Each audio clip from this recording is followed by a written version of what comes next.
Hello friends, हमारे YouTube channel के सभी दर्शकों को मेरा यानी डॉक्टर रघुवीर सिंह मौर्य का नमस्कार। दोस्तों, मैं आपके लिए लेकर आया हूँ पुलिस कांस्टेबल भर्ती परीक्षा 2021 से जुड़ी हुई दो महत्वपूर्ण अपडेट। एक अपडेट पुलिस कांस्टेबल ज्वाइनिंग से रिलेटेड है, दूसरी अपडेट पुलिस कांस्टेबल के ऊपर हाई कोर्ट के फैसले से रिलेटेड है। ठीक है, तो सबसे पहले अपन बात करते हैं पुलिस कांस्टेबल भर्ती 2021 के अंदर 13 अभ्यर्थियों की ज्वाइनिंग से रिलेटेड। तो ये आपके सामने पूरी स्क्रीन पे लिखा हुआ है। मैं पूरा नहीं पढ़ करके आपको जो बेसिक बात है वो बता रहा हूँ कि पुलिस मुख्यालय राजस्थान जयपुर के द्वारा कांस्टेबल एक सामान्य के 47 पदों के लिए लिखित परीक्षा और उसमें उत्तीर्ण अभ्यर्थियों का दिनांक 31/10/2022 को शारीरिक दक्षता एवं मापतोल परीक्षा आयोजित कर सिलेक्शन लिस्ट जारी कर ज्वाइनिंग प्रदान कर दी गई थी। यानी 47 अभ्यर्थियों का सब कुछ हो गया था। फिजिकल फिटनेस है, रिटन टेस्ट है, ठीक है, बाकी जो होता है डॉक्यूमेंट्स वेरिफिकेशन है, करेक्टर वेरिफिकेशन है, सब कुछ करने के बाद में और ज्वाइनिंग प्रदान कर दी गई थी। लेकिन इन 47 अभ्यर्थियों में से 19 जो अभ्यर्थी थे उन्होंने किन्हीं कारणों से ज्वाइन नहीं किया था। वो कारण कुछ भी हो सकता है, उनका पर्सनल कारण भी हो सकता है, उनकी अनिच्छा भी हो सकती है, उन्होंने किसी दूसरी वैकेंसी को नौकरी को ज्वाइन कर लिया होगा। ठीक है, किसी भी वजह से 19 अभ्यर्थियों ने ज्वाइन नहीं किया था। तो उन 19 अभ्यर्थियों में से 11 अभ्यर्थियों के लिए दोबारा रिव्यू बोर्ड जो है उसने क्या किया, ऑल मेरिट लिस्ट के अंदर जो अभ्यर्थी थे उनका मेडिकल चेकअप वगैरह, डॉक्यूमेंट्स वेरिफिकेशन वगैरह और करेक्टर वेरिफिकेशन वगैरह करने के बाद में उनको ज्वाइनिंग प्रदान करने का ऑर्डर जारी कर दिया है। तो ये 13 अभ्यर्थियों के ज्वाइनिंग ऑर्डर से रिलेटेड अपडेट है, आप देख सकते हैं। अब इसमें जो बेसिक बातें हैं वो मैं आपको बता रहा हूँ। जो पुलिस कांस्टेबल की तैयारी कर रहे हैं या इस भर्ती परीक्षा में शामिल हुए थे उन लोगों के लिए बातें जानना बहुत ज़रूरी है। ठीक है, तो देखिए सबसे पहली बात कि आपकी जो 2 वर्ष की अवधि रहेगी, इनकी जो 2 वर्ष की अवधि रहेगी वो क्या रहेगी, परिवीक्षिका अवधि रहेगी, प्रोविजनल पीरियड रहेगा। और इस दौरान इनको 14,600 रुपये मासिक वेतन प्रदान किया जाएगा। ठीक है, पुलिस कांस्टेबल सामान्य प्रशिक्षु पद पर जिन 13 अभ्यर्थियों को ज्वाइनिंग दी गई है इनकी 2 साल तक रहेगी प्रोविजनल पीरियड, परिवीक्षिका अवधि। इस अवधि के दौरान प्रतिमाह इनको 14,600 रुपये वेतन दिया जाएगा। इसके अलावा अन्य कोई जो राशि होगी, जैसे आपका मकान किराया भत्ता है, महंगाई भत्ता है, यात्रा भत्ता है, शहरी क्षतिपूर्ति भत्ता है या विशेष भत्ता है, इस प्रकार के अन्य कोई भत्ते आपको प्रदान नहीं किए जाएंगे।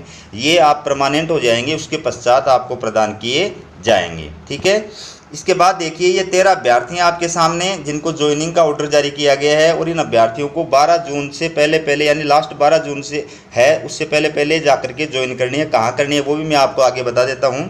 तो ये रोल नंबर वाले अभ्यर्थी हैं, ये इनके नाम हैं, इधर इनकी कैटेगरी है, इधर इनका चयन है, किस कैटेगरी में चयन हुआ है, ये इनकी चयन सूची का क्रमांक है, मेरिट लिस्ट जो है, ये डेट ऑफ बर्थ है, ये इनकी एजुकेशन है और ये इनका एड्रेस है। ठीक है, तो ये सभी अभ्यर्थियों का ये डिटेल आप देख सकते हैं। अगर आपने इसमें भाग लिया है तो आपको ये देखना ज़रूरी है। ठीक है ना, ये देखिए आप 13 अभ्यर्थियों की लिस्ट है जिनको ज्वाइनिंग दी गई है।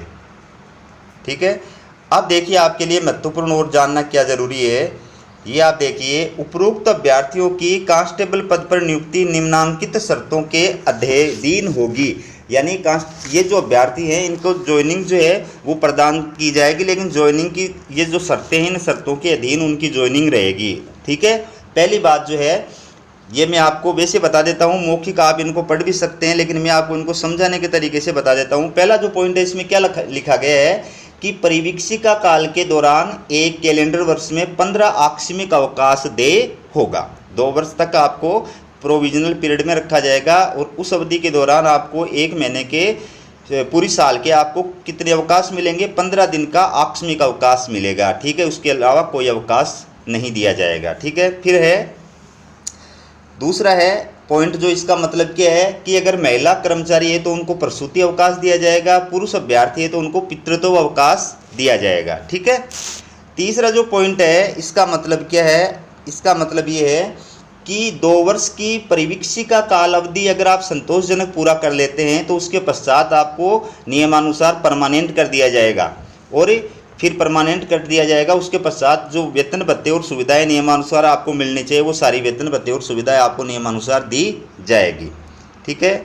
चौथा नंबर का जो पॉइंट है इसका मतलब क्या है, ये देख सकते हैं आप। चौथे नंबर का पॉइंट, इसका मतलब क्या है, इसका मतलब ये है कि एफडी, इंश्योरेंस, आरजीएचएस, ये जितनी भी योजनाएं हैं इनके तहत जो नियमानुसार वेतन के अंदर कटौती की जानी चाहिए वो आपकी भी कटौती की जाएगी। ठीक है।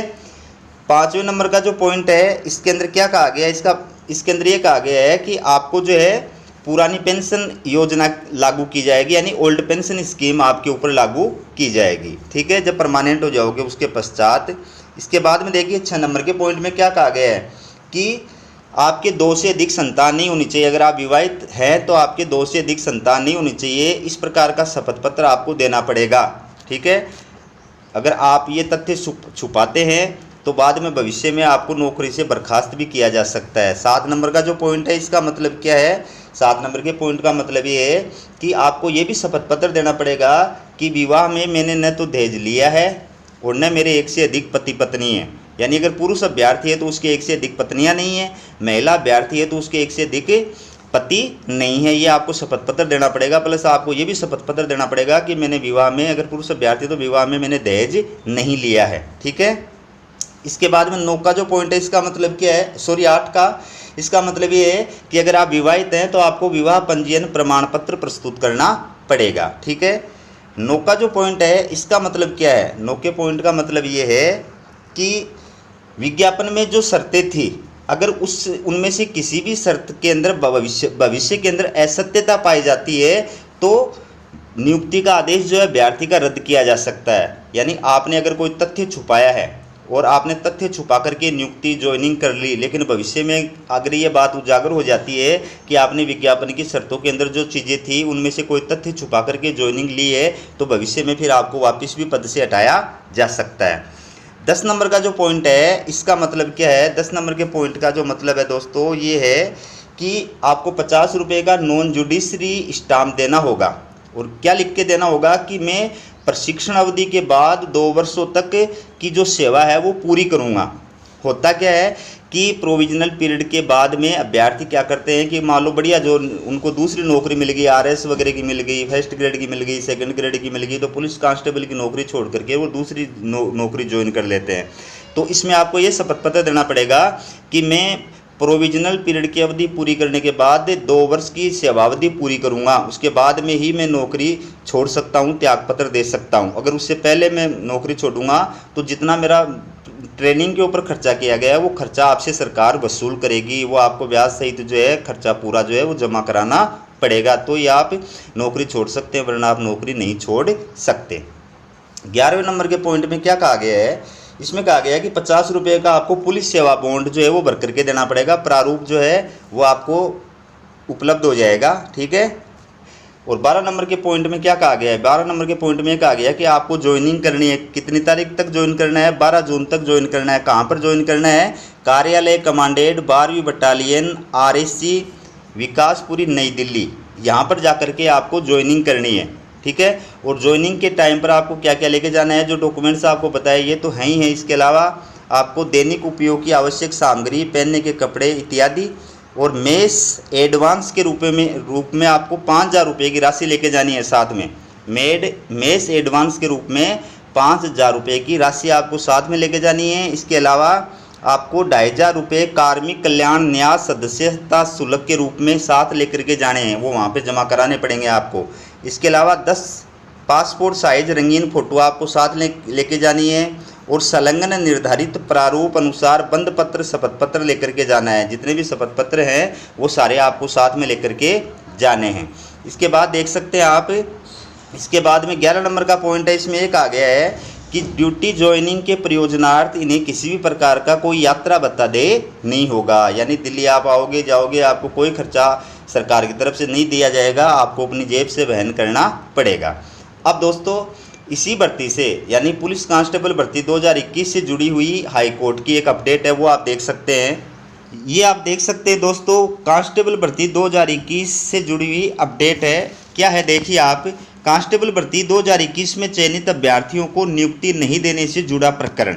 दोस्तों वैसे एक अभ्यर्थी का प्रकरण है तो आप कमेंट में ये भी लिख सकते हैं कि भाई इससे हमारे को क्या मतलब है, लेकिन जो कांस्टेबल भर्ती परीक्षा की तैयारी कर रहे हैं उनको अवेयरनेस उनके लिए बहुत ज़रूरी है, जागरूकता बहुत ज़रूरी है। पता होना चाहिए जीवन में कब कौन सी चीज़ काम आ जाए, आपके नहीं तो आपके रिश्तेदारों के परिचितों के काम आ सकती है, तो मैटर का पता होना ज़रूरी है। ठीक है, इसलिए मैं आपके लिए लेकर आया हूँ। तो देखिए, राजस्थान हाईकोर्ट ने नोटिस जारी कर मांगा जवाब। राज्य सरकार डीजीपी एडीजी भर्ती पुलिस कमिश्नर जोधपुर से मांगा जवाब। हाईकोर्ट ने याचिकाकर्ता के लिए एक पद सुरक्षित रखने के दिए आदेश। ये आप देख सकते हैं, पूरी न्यूज आपके सामने है। राजस्थान हाईकोर्ट ने नोटिस जारी कर मांगा जवाब। राज्य सरकार डीजीपी एडीजी भर्ती पुलिस कमिश्नर जोधपुर से मांगा जवाब। हाईकोर्ट ने याचिकाकर्ता के लिए एक पद सुरक्षित रखने के भी दिए आदेश। मदनगंज किशनगढ़ अजमेर निवासी मुकेश गुर्जर ने दायर की याचिका। अधिवक्ता सुदेश कसाना व राजकुमार कसाना ने की याचिकाकर्ता की पैरवी। लिखित परीक्षा और दक्षता परीक्षा उत्तीर्ण करने के बाद सिपाही पद के लिए हुआ चयनित। 2014 में साधारण धाराओं में दर्ज मुकदमे के कारण नियुक्ति देने से किया इनकार। कहा याचिकाकर्ता मुकेश गुर्जर 2014 में ही बरी और मुकदमा भी हो गया था समाप्त। तो दोस्तों अभी मैंने ऊपर जो वीडियो के अंदर 7 नंबर का आपको पॉइंट बताया था, उसमें ये था कि आपराधिक आपका रिकॉर्ड नहीं होना चाहिए, आपके ऊपर कोई आपराधिक केस दर्ज नहीं किया हुआ होना चाहिए। ठीक है, तो उस बेस के आधार पर इनको जो है इस ज्वाइनिंग से आउट किया गया है। लेकिन अभ्यर्थी का जो पक्ष है वो भी महत्वपूर्ण है। अभ्यर्थी ने ये चीज़ इसलिए नहीं छुपाई कि भाई जब 2014 के अंदर मतलब भर्ती परीक्षा से पहले ही मेरे ऊपर मुकदमा था लेकिन वो खारिज हो गया और मैं उस केस में बरी हो गया, तो फिर उसकी बताने की क्या आवश्यकता है। उस वजह से उसने वो तथ्य छुपा लिया और उस तथ्य को बाद में किसी ने जो है उसके जलन वाले व्यक्ति ने उजागर कर दिया, तो उसको ज्वाइनिंग से आउट कर दिया। तो उसने जो है हाई कोर्ट के अंदर रिट याचिका दायर कर दी। अब कोर्ट ने ये कहा है, वकील ने ये कहा है कि भाई जब 2014 के अंदर ही वो बरी हो गया था और केस खारिज हो गया था, तो फिर उसको उस बेस के ऊपर अब जो है ज्वाइनिंग से वंचित नहीं किया जा सकता। जब अभ्यर्थी मान लो अपराधी है ही नहीं, वो उस मामले में बरी हो गया, पूरी तरह से निर्दोष सिद्ध हो गया, कोर्ट ने फैसला दे दिया, तो फिर उसके आधार पर आप उसको ज्वाइनिंग से आउट कैसे कर सकते हैं। तो जो जहाँ तक मेरे को लगता है वहाँ तक अभ्यर्थी के पक्ष में इस मामले के अंदर फैसला आएगा और उसको ज्वाइनिंग मिल जाएगी। तो ये थी दोस्तों राजस्थान पुलिस कांस्टेबल भर्ती परीक्षा 2021 से जुड़ी हुई अपडेट। इसी प्रकार की लेटेस्ट अपडेट पाने के लिए चैनल को आप सब्सक्राइब जरूर कीजिए, वीडियो को लाइक कीजिए। हमारा वीडियो देखने के लिए आप सभी अभ्यर्थियों का, सभी कैंडिडेट्स का बहुत बहुत धन्यवाद।